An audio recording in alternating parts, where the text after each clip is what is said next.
Welcome to the Real Estate PB&J Hour on Money Talk 1310 and 100.9 FM. Rose and Womble Realtor Paul Fuquay is here to share market facts, the fundamentals of selling, buying, owning, and improving your home, plus interesting experts. Now, here is Paul.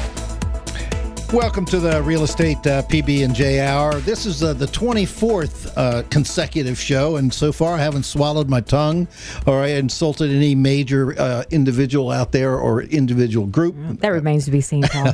That's Kim Pimento, who's back with me. And the other person I have in the studio is, again, because we had so much fun last week, is my good friend and fellow realtor and practitioner of the great art of buying and selling homes, Bob Freck. And we go back a long way, and we've had many laughs. And Kim is here to be kind of a referee for us. But anyway. And remember, we're not through this hour yet. So you've got to get through this hour. Hey, folks, if you're listening to us, hopefully you're not in traffic. But if you are, sit back, and maybe you'll learn something about what we're trying to do here, and that is provide as much educational advice and theory about the practice of real estate as it applies to you as a potential seller or buyer or investor in real estate. I'm Paul Fuquay.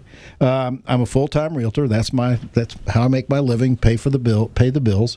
And I've been lucky enough to have handled transactions for hundreds and hundreds of buyers over the past 20 some odd years here in Hampton Roads.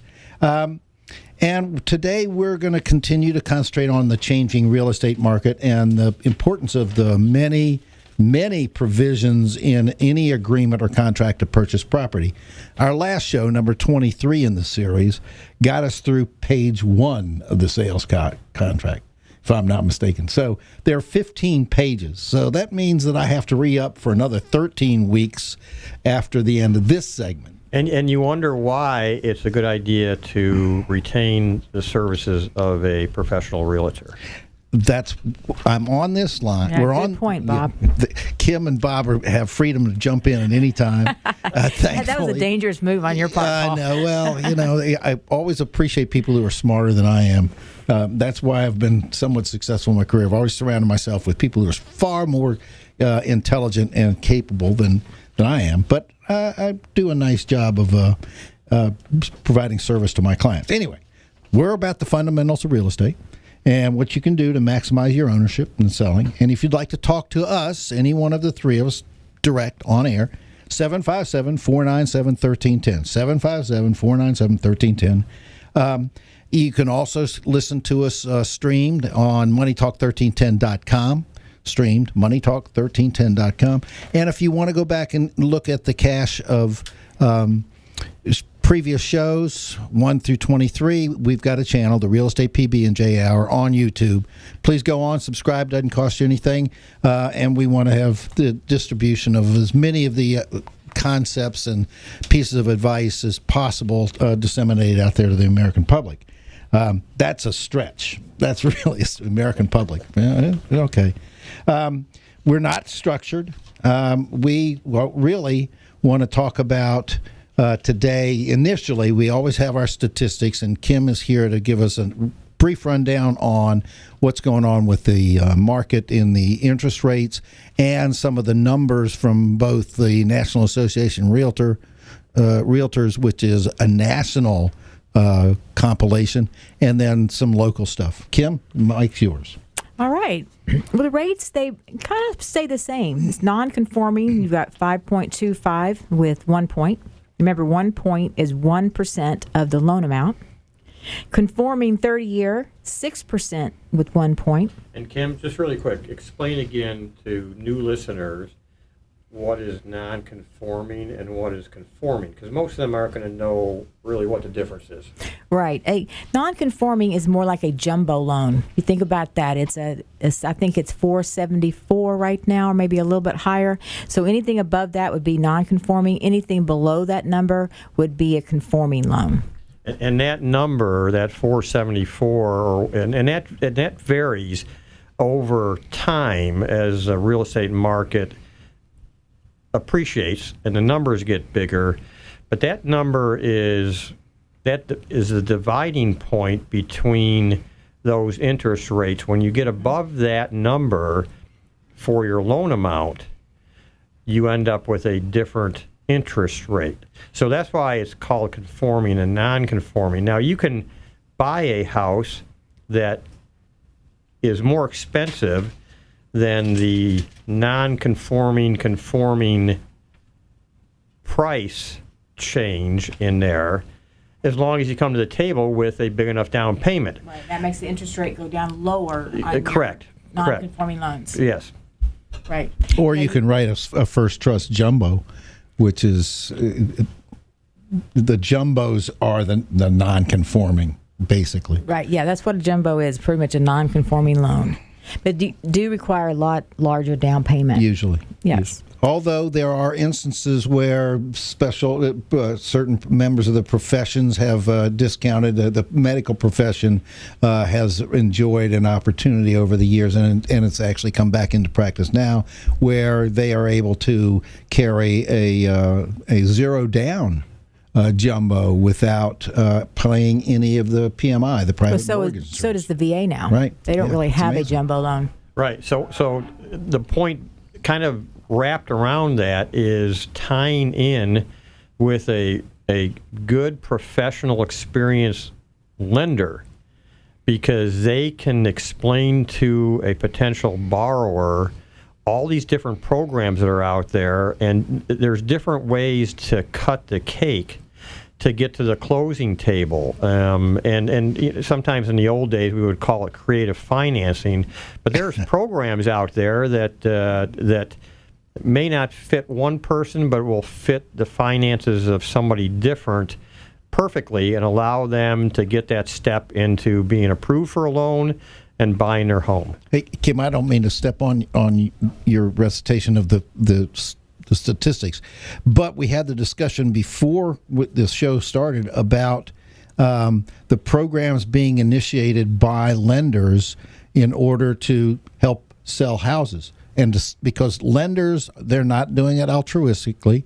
They make their livings selling money almost, and my favorite thing is almost like lettuce. And when the market tightens up and interest rates tighten up, they're going to look for programs to generate more home sales, because they don't make any money if there aren't home sales or refis. And nobody's going to refi out of a 3% interest rate to a 6% interest rate. So the refi market has disappeared now for lenders. It's gone. So they're looking for ways to lend you money to help you buy a house. All right, let's get back to the so the FHA rates are 5.125 with 1%, and the VA is 5.375 with a 1 point. The VA actually creeped up a little bit. Looks about 2 points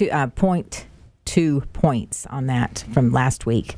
So that's the rates for now. And remember, this is a 780 credit score with 10 months of reserves. So if you're not there, your interest rates will be higher.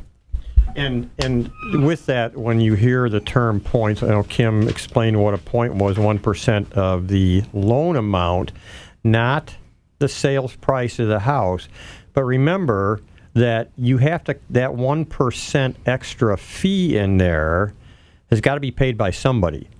And in this market, typically the person who's paying we're going to go into that a little bit in the contract when we discuss contract, because we're seeing creeping back into the buy process the request for closing cost assistance / assistance in the offsetting of settlement expenses. Correct. And there's a big difference in that language, but we'll get to that. Yes. All right. Where are we? We are back on stats. Okay, great. All right. So pending home sales crept a little bit higher in May, ending a 6-month streak of declines. However, year-over-year contract activity did slide in all 4 regions of the U.S.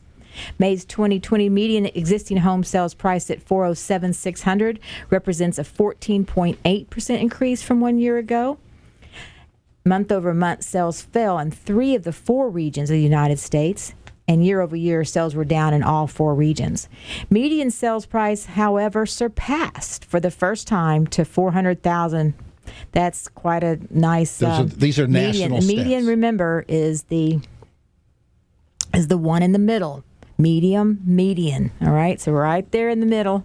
That's the median. So that, if you think about that, that's a pretty nice little figure to compare that our home prices have been rising over the past few years. And NAR calculates purchasing a home is now 55% more expensive than a year ago. These rising mortgage rates and prices hurt affordability, although wages are improving. Young says, who's the economist there at the NRA, says that they are wiped away due to inflation. I thought something that was very positive to say, that we have a lot of equity. We've got, over the United States, $19 trillion in equity. And over about almost 49% of all the homes in the United States have 50% or more equity in their homes. So actually, that's why we're probably seeing a record low in foreclosures and not as many short sales. And that gives a little bit brighter future, I believe, for home buying and what we can foresee for the next few years. I think, Kim, would you agree that the part of that is that the crash of 2008 to 2013 or 2005, to, however you want to structure those years, cleared out two things. One, it cleared out the funny money lending, the predatory lending, and it also cleared out the unfortunate families who were not prepared financially to afford a house that they bought. Oh, I agree totally. The pendulum swung to the left. Right after the crash, remember how hard it was to get a loan? And then it's kind of come back down to the middle now and swinging there. And we're not lending. And I think that's why you haven't seen all these options yet pop up as much as they were, as far as like the balloon payments and 3-2-1s. They're coming, and they're slowly coming out, but they're not popping up like they were last time. Just anybody who wanted one, we could figure out a way to lend you the money. All you had to be was alive and breathing and be able to at least wield a pencil in your hand. The other thing that turned everything back from the boom to the bust back in 2008, 2009 was, and Kim referred to it a few minutes ago, was income levels. The prices of properties went up so fast and so high that your average and even above average workers, their income level stopped supporting those sales prices and qualifying for a loan. Now that kind of wrapped around because they came out with all these goofy, if the standard interest rate was 4%, there was places out there where you could go and say, I want to pay 0% interest. And so each month your loan balance would get higher.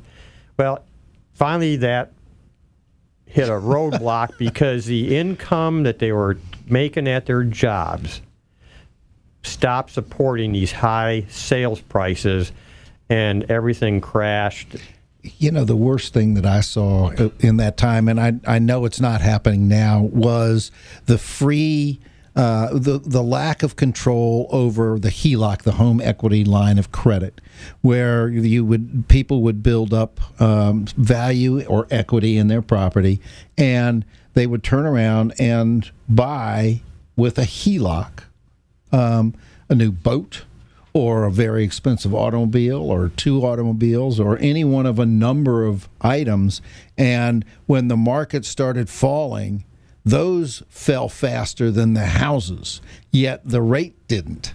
And they found themselves having a vehicle or a boat or whatever the secondary purchase was with the HELOC carrying no value to speak of. Their house has lost value that had they not had the HELOC, they would still have an equity position. And I know that I sold a number of houses where the flush of success led people to take out the HELOCs and buy these very, very expensive toys, only to find that within 3 years they weren't capable of supporting either, and I had to help them sell the houses and all on a distress basis. Yeah, their income stopped supporting their, I hate to say it, lifestyle.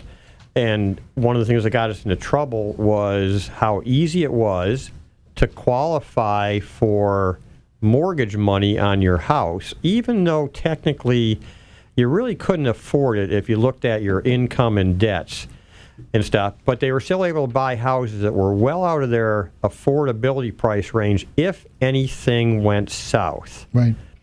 Let's break there for a quick minute, because we're going to have to take a break in a minute or two, but we have the local stats on where we are with listings, and I know we don't want to bore you to death out there, folks, but statistics in real estate are important when you're making consideration of what to do about that buy or the sale of your house.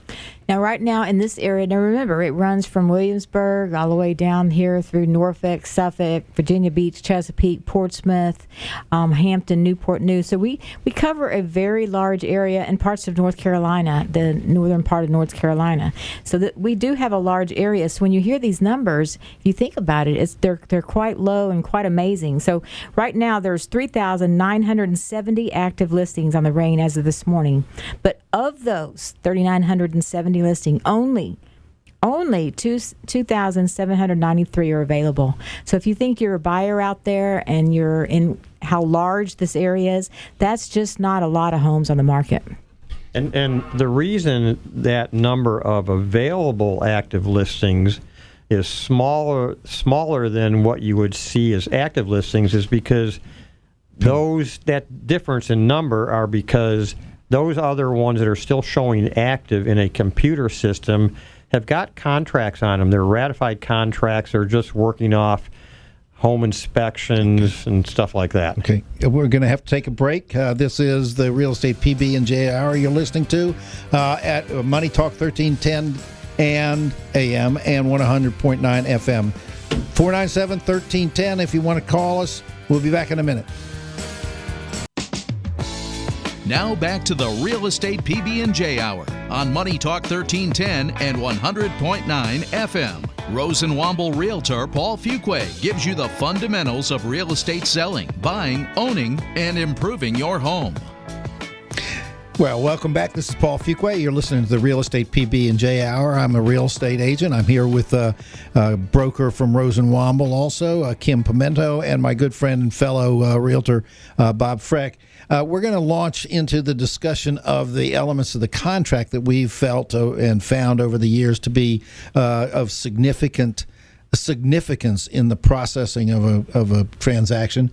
Last issue, or last what was it? The last show, the 23rd show, last Thursday, we talked about is the price automatically list price because of the market right now? And I think the consensus was fairly close. Is that right? Mm-hmm. Would you agree? Okay. And how important is the description of the financing? And the contention was, yes, it is important to describe how you're going to finance it.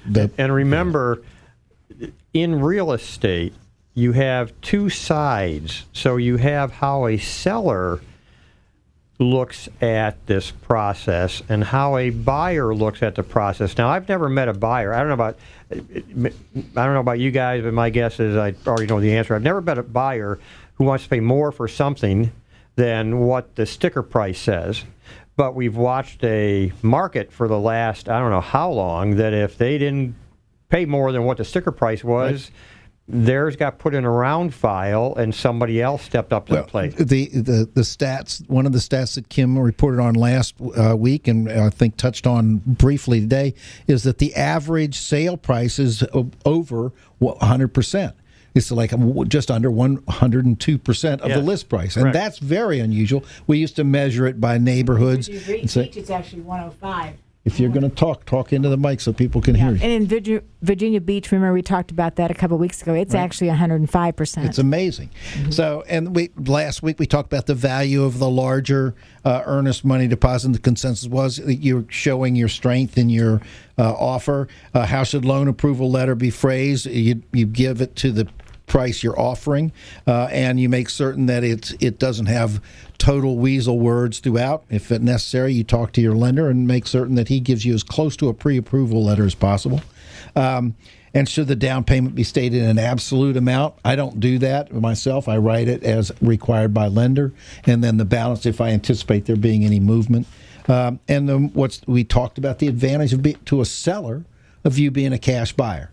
These folks, you can go back to YouTube, look up for number 23. We talked about contract provisions on the Real Estate PB&J Hour, and all this is very discussed in depth last week.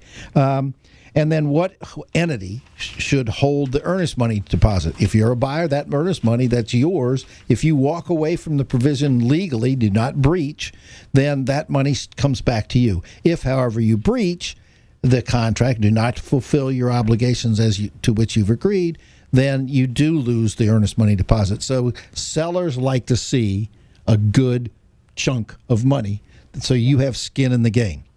Now we want to discuss. It also points out to a seller that you as the buyer really want the house, right, that you're serious about it, because they're looking at 2, 3, maybe 4 offers from various potential purchasers, and you've got to do something to set yourself apart, to get your offer, because that's all it is right now. Bob, come up you're to the going top. over traveled paveway. Yes, that's right. Pavement. We went over this last week. We want people to go back to YouTube. Yes. All right, now, but with the market changing, I'm going to throw this to the two of you and step back. With the market changing and points being charged, every one of the rates that Kim relayed to everybody today requires a point, at least, well, in some instances, slightly smaller, the VA, but is closing cost assistance, which was a staple of offers throughout this area for years and years. Don't see it now because the market's been so hot. Is closing cost assistance now going to become part of the contracts being offered because the buyers may not be able to come up with that extra money that a point represents? I'm going to throw that to you two, Kim and Bob. Well, I think, first of all, for folks who don't know what closing costs are, those are costs that it takes you to get the loan. There are attorney's fees, title company fees to do the paperwork. There are insurance costs for your homeowner's insurance. There are taxes, all those kinds. There's a lot of stuff that goes into it. The closing costs do not include insurance. That's a prepaid. But it's a number. It still comes down to one single number that the buyer's got to come to the close. Somebody's got to pay. We'll talk about that. Yeah. But you have to have an agent that words it correctly to get all those extra fees, home inspection, appraisal, survey. You have to put in extra verbiage. Otherwise, it's not a closing cost. Correct. If all you say is closing costs, your buyer's going to come to the table with prepaids, and those could be some huge numbers. So it's important that your realtor knows how to write up what we're going to talk about on page 2. Well, that's where we are. Is closing cost or cost of settlement, is that a legitimate request in today's market? You guys go ahead. I think it kind of depends on where you got to go back to location, and condition. And I think that if you're after the cream puff property, you're not going to get closing costs. I agree. We are starting to see some who maybe the owners watch too much HGTV, and the house, when you get in there, the work was not up to par. If you have a lot of showings and no offer, it's probably price or condition, which kind of go together. If you don't have any showings at all, your price is too high to get them in the door. So you just remember that, the sellers out there. So you probably will pay some closing costs for those of you who your house has been lingering. Maybe you're the older brick ranch that the younger kids or people don't want anymore. So it kind of depends on the house and the location. But I am seeing closing costs being paid. Yes, just not often, and often not a lot of closing costs. And again, you have to look at both sides. You've got a seller's mentality, but then you have the buyer's mentality. And again, I agree with you, Kim. The buyer comes in and says, I want this property. I'm in love with this property. They have to understand that there's going to be probably other offers, unless this property's been sitting on the market for a while and is a difficult sell for some of the reasons you said, Kim. They're going to have to come in and put together a offer, and that's if they throw in closing costs, and you've got multiple offers, I guarantee you your offer is going to go on the back side compared to somebody who doesn't ask for closing costs. Let me just give you an example. On a $400,000 home, if you had a conventional loan, you would pay about $12,000 in closing cost assistance. If with the VA, you'd pay a little bit more over that. You'd probably pay about $14,000 in closing cost. And that's so closing including prepaids. That's including prepaids and stuff. Yes, for the VA. Yeah, so closing costs aren't cheap. No, it's a big number. It's funny. I want to clarify for everybody. We easily use the term closing costs. Closing costs are only those costs relating to the loan. They are not prepaids. What about attorney's fees? Attorney's fees can't for the buyer can be considered a cost of closing. Correct. But for the seller, no. Prepaids are what you pay before you close. That's going to cover an expense that occurs after you close. So prepaids are your homeowner's insurance, okay, your taxes, and some of those things, because you're prepaying them before you actually own the house. But you've got to come to the table. Somebody's got to pay those to get out of the closing. And the prepaid taxes are regulated in part as terms of a percentage by the federal government. So you may well calculate, it's 3 months of a prepaid in taxes, but then there's a rebate back to you because by law they can't accumulate any more than X percentage of the dollars. But those are prepaids are different from closing costs. Yes. And I have had instances where I've had contracts brought to me. Offers come in by buyers on my properties, and they've asked for closing cost assistance. And my sellers have been prepared for settlement expenses. And when they see closing costs and everything else is equal, and these are qualified buyers, we'll take that contract because that saves us money. Because it was poorly written by, I'd hate to say it, it wasn't written properly. It may have been overlooked. Well, you can't overlook things in this market if your buyer wants the house. You can't afford to overlook it in that offer. So got to be right the first time it comes through the door. Okay, now let's keep going. Our next issue on is there anything else on that page that is of critical importance? The loan application is page 2. And the loan application, we discussed that. Do you identify your lender? You should. You should give the contact information if you have it, and you can add language to the effect that is a lender of buyer's choice. Right. And also, if you're gonna shop around, your agent can put 1 or 2 lenders on the page on paragraph 6 on the contract, because otherwise they'll have to get written permission to change lenders.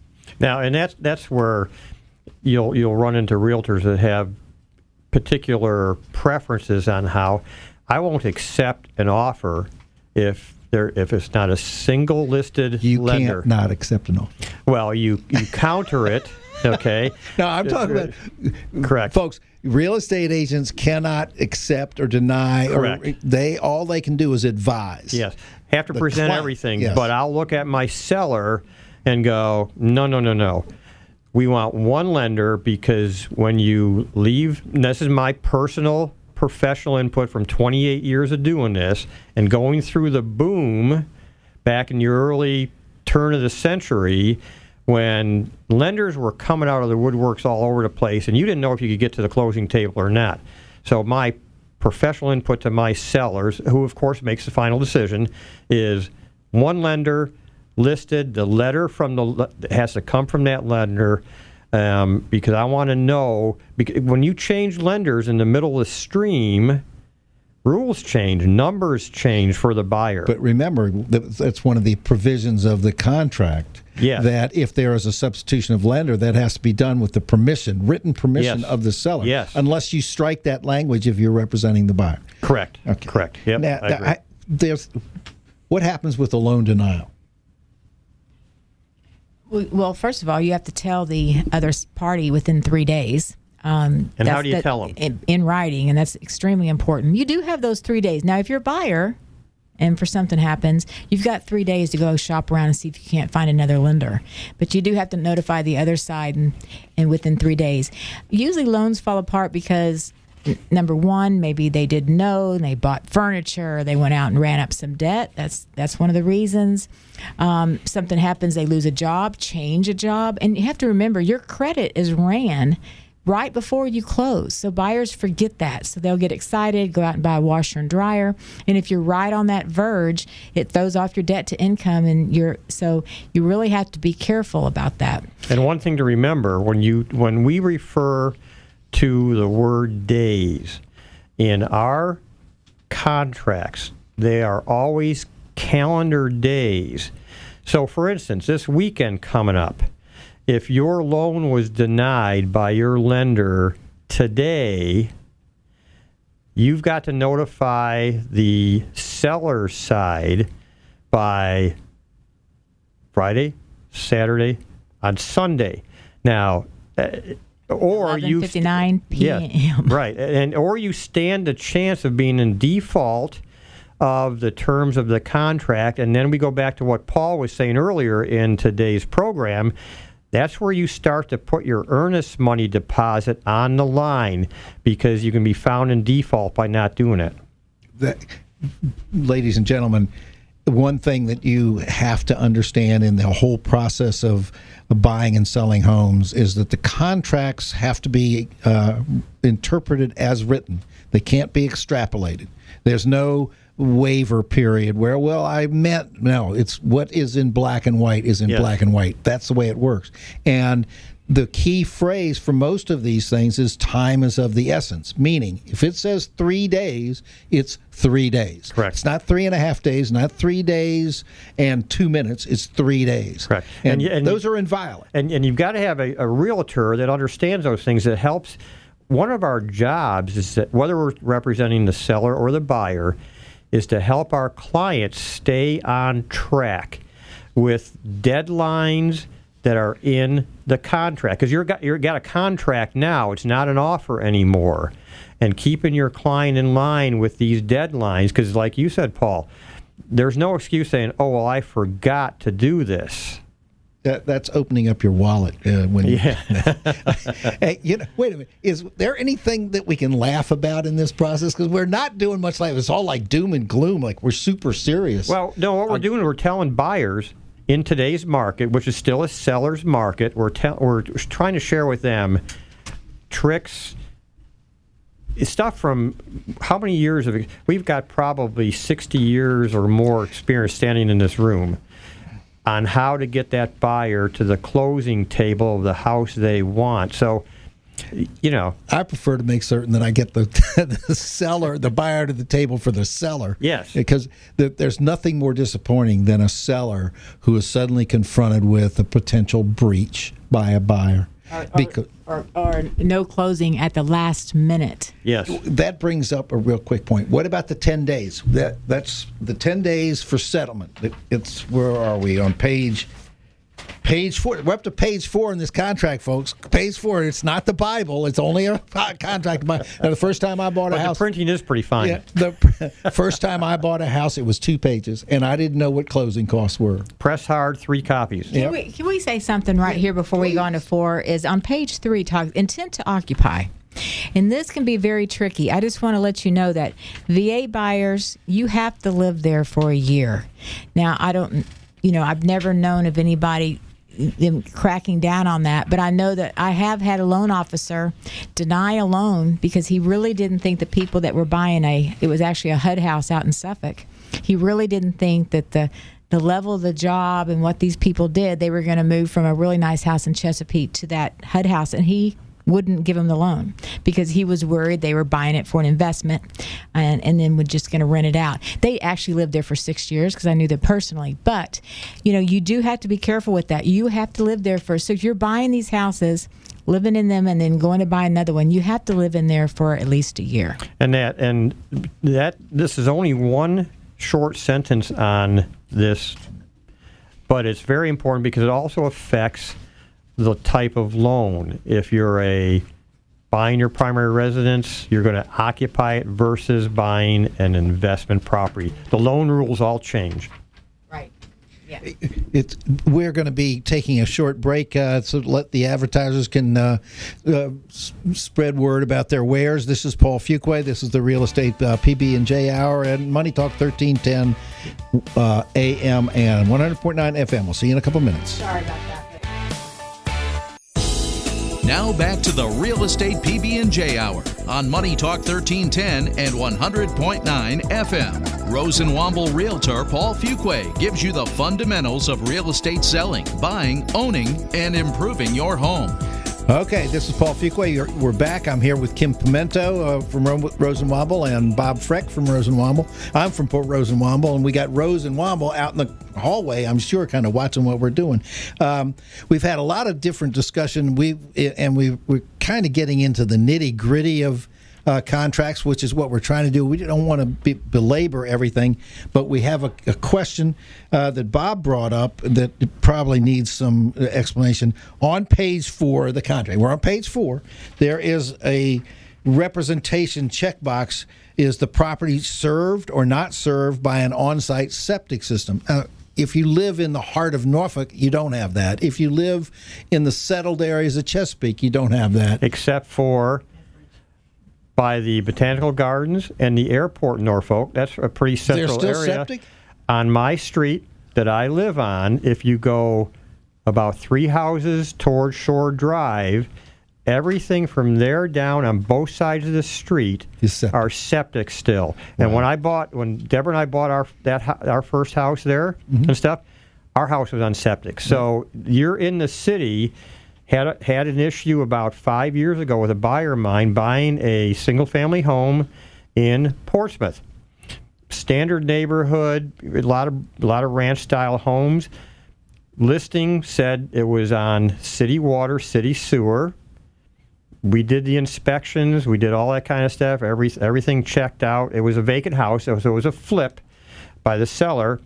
And about a week after my buyer moved in, he was running the dishwasher, doing a load of clothes, and somebody in the family was taking a shower. And all of a sudden, everything started backing up. All the drains started backing up. I don't mean to laugh. No, and of course, I got the phone call and saying, we got a problem. So we had a plumber come out and take a look and try to snake this thing out to see if there was a clog somewhere. And the snake just kept going back towards the backyard. Now, we knew the sewer line was in the front of the house at the street, okay? And this snake just kept heading back. So we finally ended up having to dig up, and this house was still on an old septic system. And the septic system was shot. The city of Portsmouth had in their records that it was on city water, city sewer. And had been charging for sewer. You bet, and stuff like this. So, and of course, the seller flipper just assumed that it was on city water because that's what the tax records said. It was quite an interesting. Anyways, they had to come out. The seller had to come out and foot the bill to hook that thing up to city sewer. Plus, get the permit. And everything. Even the inspector came out and went, so.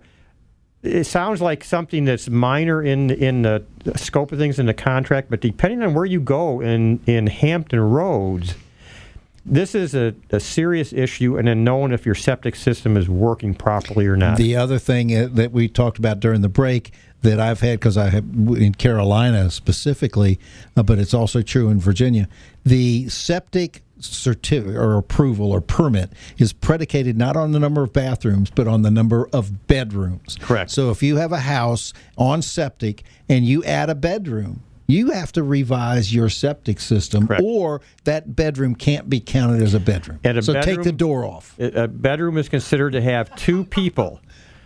So if you have a 4-bedroom house, hey, one bedroom doesn't have a door, no longer is it a bedroom. Yeah, and stuff. So if you're legal definition. If you go ahead and want to add a bedroom or now maybe your septic tank when it was put in is big enough to handle a 5th bedroom or a 4th bedroom if you have 3. It still has to have the permit for that number. Yes, it does. So that's why if you're buying a house that is on septic, you must get a copy. Do your homework. Right? Do your homework, because let me tell you what a mess if you know.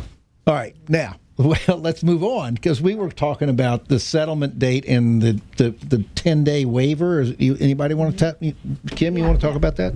Well, just one thing before we go on. Remember, because we talked about flippers a while ago with Bob's story. Yes. Remember, if you're a flipper and you buy an FHA, if you buy it with an FHA loan or property, you have to own that property for at least 90 days before you can sell it. It can hold up closing. So just remember that, those of you who like to buy and flip really quickly.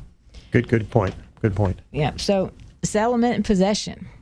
So, of course, we always say that, we're going to close on a certain date, but sometimes things happen. Now, it's not just because grandfather doesn't feel like getting up that day. You have to remember it has to be connected to the process and closing of the specified loan or correcting any defects reported to the title examiner. So those are really the only 2 days. The contract automatically gives you a 10-day extension. You can write in more if you think that there might be a problem on that. You can write in as many as you want if, of course, the seller will accept that. So but just remember that. So here's a question. Let's say I'm the buyer. Okay, my closing date, and you'll hear settlement date, closing date. They're interchangeable. My closing settlement date is today. And my loan is approved. Okay, everything's done there. There's no title issues, but I don't have enough cash to come to the closing table to pay what is required at settlement. You are in default.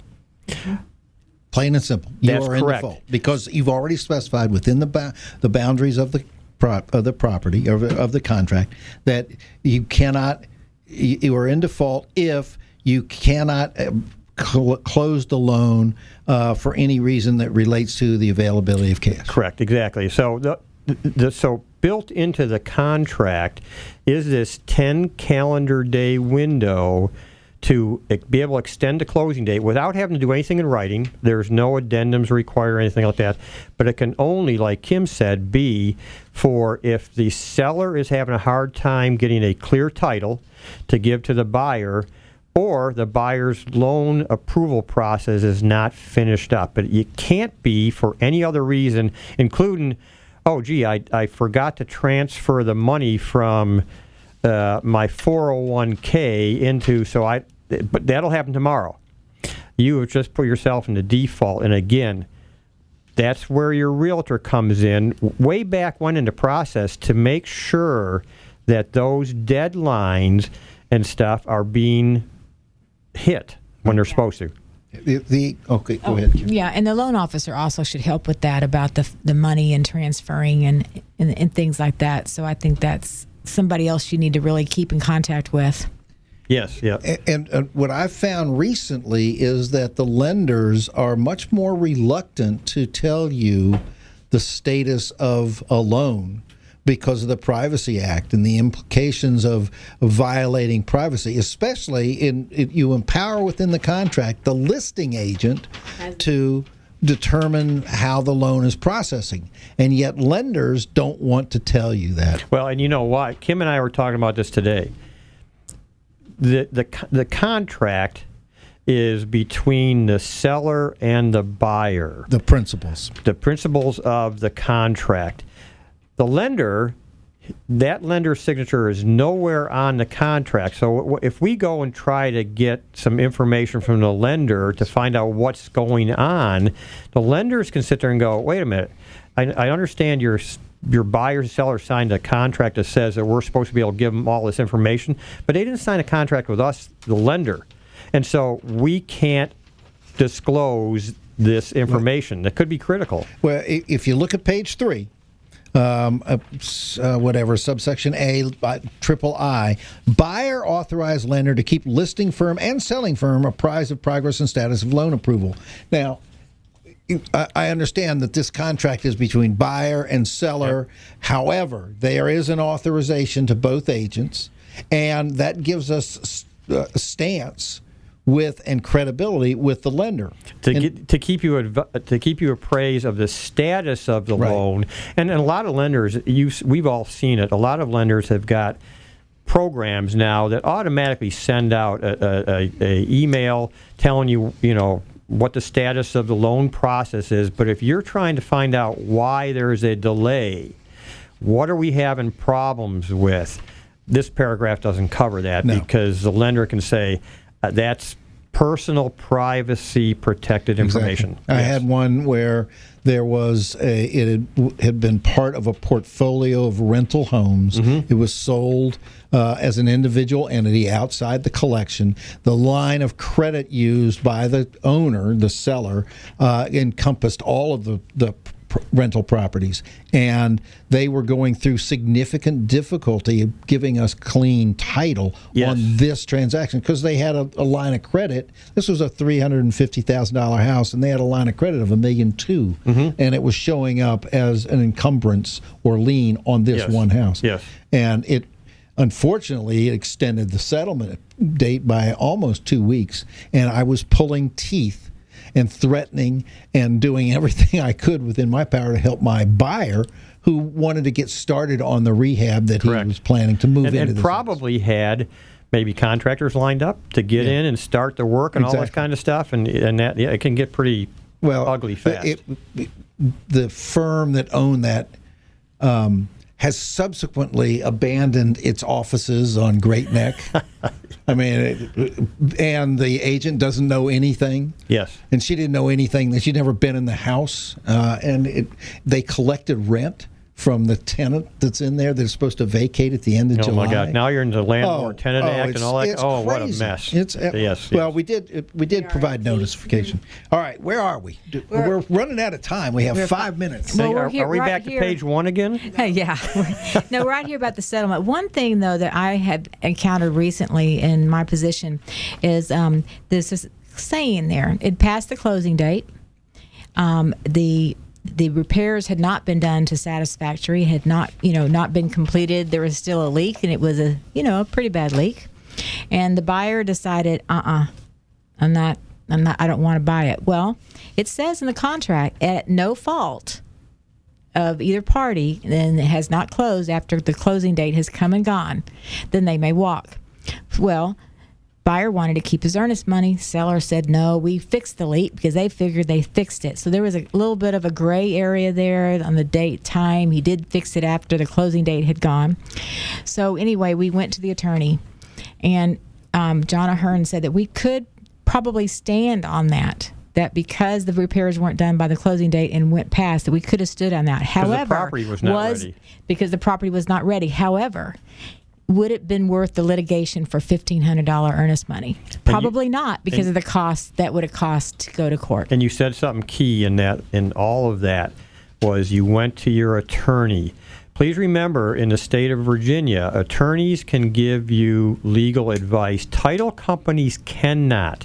Now, you can legally use a title company to do your closing, but if you run into a problem like Kim was just sharing, you cannot get legal advice from your title company or the attorney that works for the title company. Or a real estate agent. Correct. You can get it if you've retained an attorney to handle your side of the closing. Yeah. Guys, I'll tell you, it's been very enlightening for me to listen to this discussion. Hopefully it has been for you. I'm going to stress again, this is the Real Estate PB&J Hour. I'm Paul Fuqua. I'm here with Kim Pimento and Bob Freck, and we have 3 minutes left for me to do the big pitch on why we do this show. And we do it so that it can bring forth issues that you as a homeowner, as a potential seller, as a potential buyer should be aware of. And we don't do it to denigrate the abilities of other realtors, but we have a wealth of experience and have seen just about every kind of problem come down the pike that you can imagine. Until the one comes up tomorrow that we haven't seen yet. Yeah. Yeah, well, I'm going to create one. And that's where we're going to be calling Kim, our managing broker, and go, what do we do now? All right. Now, one of the things that we feature is I always like to have my guests and co-hosts give them their little self-promotion. You did Deborah's book signing on the 16th of July last week. You going to do that again? I am, yes, because she's still doing the signing on the 16th of July. All right. Her first book. It's a book of poetry, Word from Walls with Finishing Line Press. And the book signing is going to be at the Muse Writers Association place there on Where's that? On Colonial Avenue in Norfolk, and it's a wonderful facility. All right. Okay. Anything else? Come on and let her sign your book. Okay. First, got to buy it. Yeah, Kim, right. you do your promo for yourself because we're down to 2 minutes. Okay, hi, I'm Kim Pimento with Rose and Womble, and I am the managing broker there. And I would just like to say, if you're looking for a home, I'd love to have you come sit down and talk to us. We've got some great agents, very welcoming office, and we also have a lot of support for you, a lot of programs that we use and everything like that. And Rose and Womble's doing an initiative to raise money for the foundation this month. We're doing a fitness challenge. I'm doing a 100-mile challenge. I'm going to ride, bike, swim, walk.